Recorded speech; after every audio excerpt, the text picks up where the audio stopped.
Salut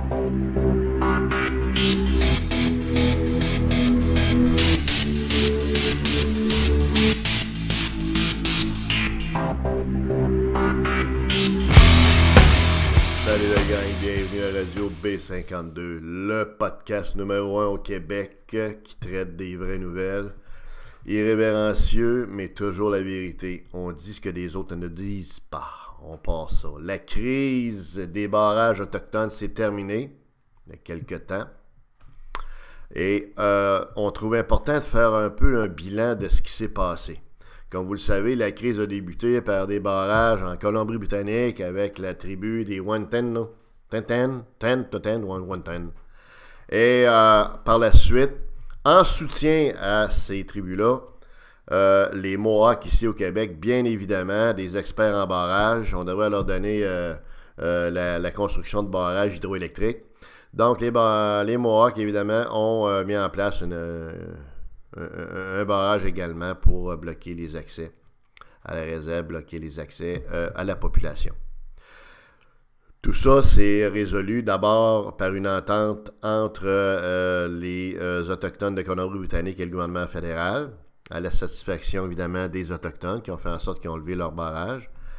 Notez que les Mohawks, eux, ont maintenu leur barrage un peu plus longtemps, le temps de eux aussi finaliser des négociations à leur satisfaction. Le tout s'est terminé donc sans violence.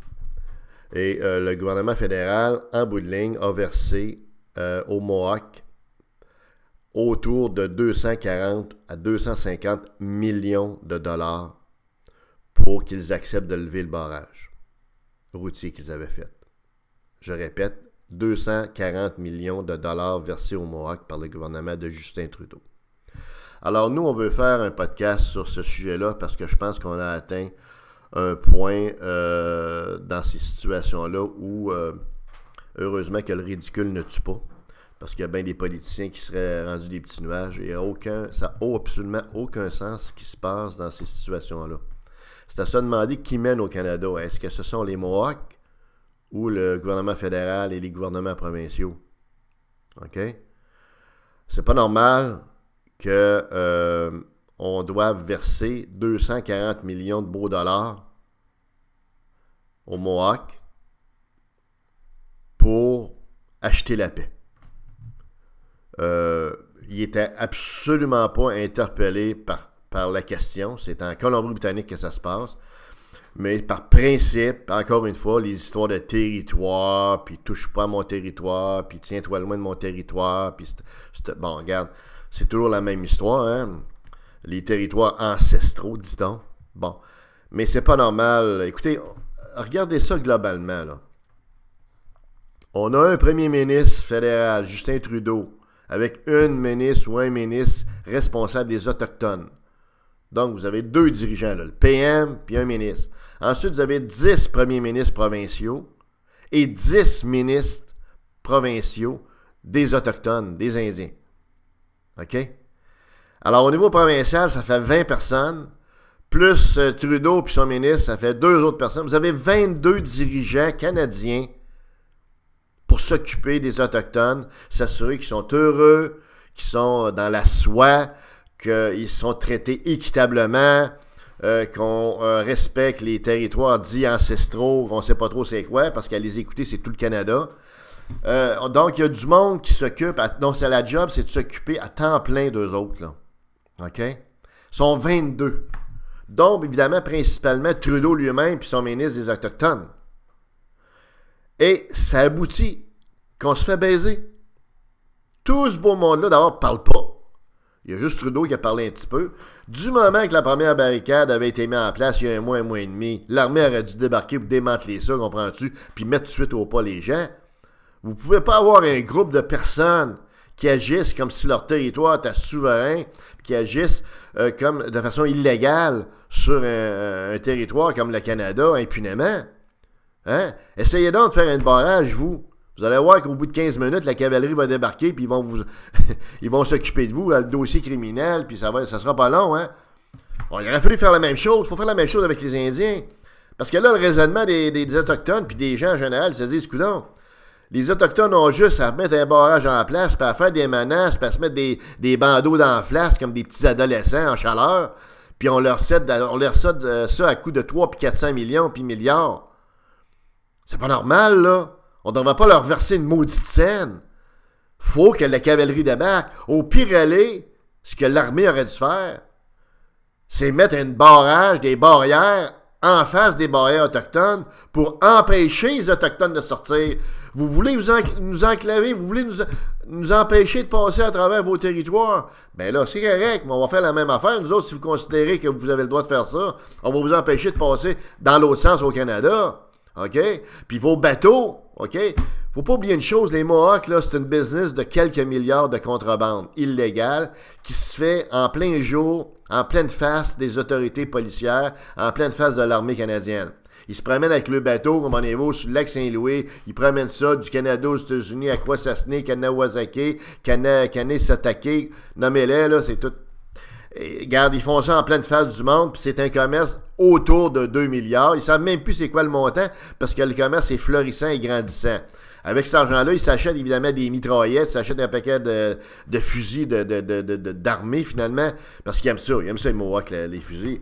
Fait que vous comprendrez que quand notre PM dit qu'il y a des mitraillettes, des Kalachnikov, des AK-47 sur le territoire des Mohawks, ben il ne faut pas s'en surprendre, c'est la réalité. C'est pourquoi les policiers, la SQ, les policiers municipaux ont raison quand ils disent qu'on a besoin de l'armée pour les appuyer. C'est l'armée qui devrait prendre en charge ces gens-là parce qu'ils font face à une autre armée. Donc, c'est pas la police municipale de Châteauguay qui va régler ça.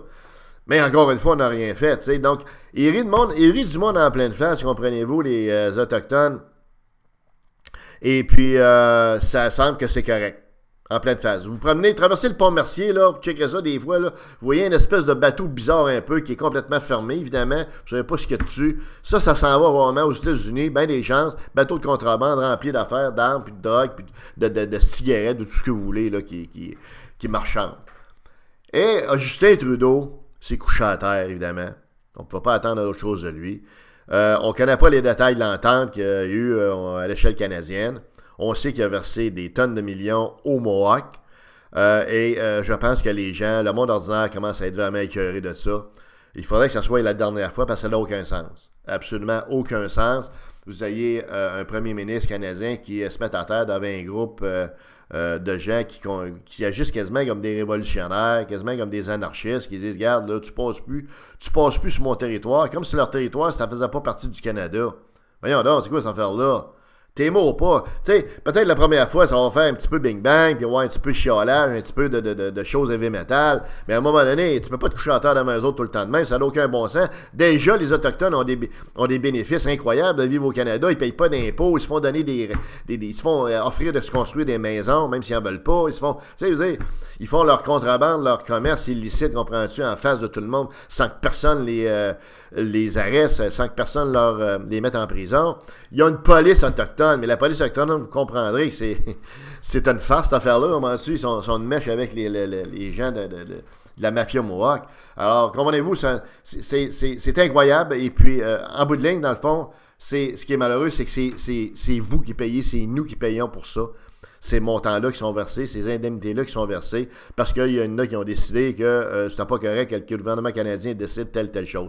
Le gouvernement canadien, quand il prend des décisions, on peut être en désaccord, mais c'est pas une façon de s'opposer à ça en mettant des barrières, des barricades, des affaires de même. On vit dans une démocratie, ben on essaie de simplement gérer ça de façon démocratique, en discutant, en négociant, mais pas en bloquant, puis pas en faisant chier le monde, en mettant des barricades, OK?